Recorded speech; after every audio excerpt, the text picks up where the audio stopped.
Dr. Martin Luther King Jr.'s legacy of nonviolent protesting lives on. To get a better understanding, I took a trip to Atlanta's Center for Civil and Human Rights. The center's Natisha Smith provided the history lesson. So in the 1950s, you also had the death of Emmett Till and how that really sparked the civil rights movement because people were outraged that this young black boy was killed for allegations that were untrue and false, and his murder being so unjust and so brutal at the time.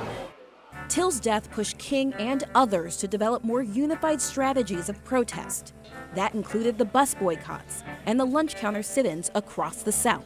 And so we have the Greensboro sit-in at the Woolworth lunch counter, and that's in the 1960s where students at North Carolina A&T sat down at white-only counters to protest the segregation that was taking place there.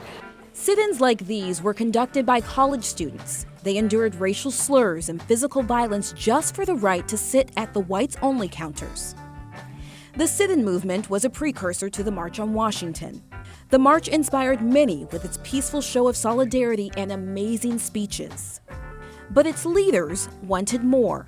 What was the strategy behind it? What were they fighting for? What specifically did they want?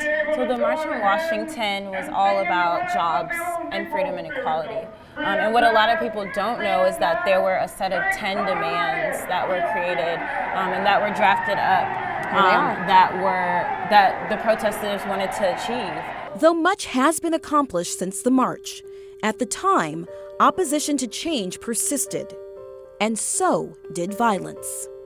The Birmingham church bombing, Bloody Sunday, Martin Luther King was shot and was killed tonight, remember?